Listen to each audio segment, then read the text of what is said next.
शालिनी का छोटा सा परिवार था। सास ससुर, दो बच्चे और एक पति परमेश्वर। खूब हंसी खुशी सब लोग रह रहे थे कि एक रात अचानक से सास का हृदय गति रुक जाने से निधन हो गया।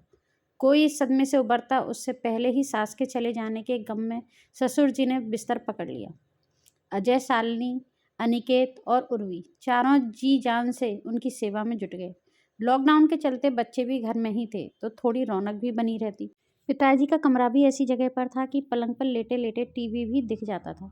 सभी के अथक परिश्रम से पिताजी की हालत में सुधार होने लगा और जीवन वापस पटरी पर आ गया। एक दिन शालिनी नहाने जाने से पहले बच्चों से कह गई कि दादाजी आवाज़ लगाएं तो ध्यान रखना। नहाकर लौटी तो देखा टीवी चलाकर बच्चे बड़ी तेज आवाज़ में लड़े जा रहे थे। पिताजी अपने कमरे से ही उनका निपटारा कराने की कोशिश कर रहे थे, पर उनके कानों पर जूं भी नहीं रेंग रही थी। सबसे पहले पिताजी के कमरे में गई और उनसे माजरा समझा। फिर बाहर आकर वो भी बीच बचाव करने लगी। शालिनी, तुम दोनों बिल्कुल चुप हो जाओ और अपना काम करो। दादाजी की तबीयत का भी लिहाज नहीं है क्या? अनिकेत, अब बोल, मम्मी को बताऊं आज तूने दादाजी के साथ क्या किया है?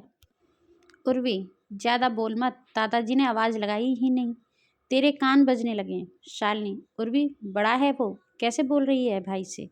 अनिकेत, बड़ा समझता कौन है हमें यहाँ, हम तो बस इनके ड्राइवर हैं जो एक जगह से दूसरी जगह इन मैडम को स्कूटी पर घुमाते रहें।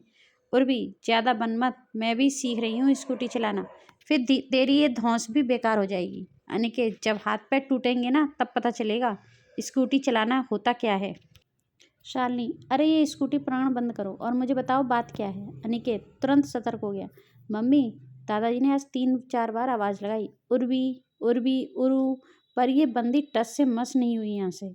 उर्वी ने अपना पक्ष रखा, मम्मी, दादाजी ने आवाज़ नहीं लगाई, मैंने टीवी कम आवाज़ में ही चलाया है, ऐसा हो ही नहीं सकता कि मुझे सुनाई ना दी हो। अनिकेत, जब हम कह रहे हैं। शालिनी ने अन्नी की बात बीच में काट दी, अच्छा तुमने सुनी थी आवाज़, तो बताओ क्यों बुला रहे थे दादाजी?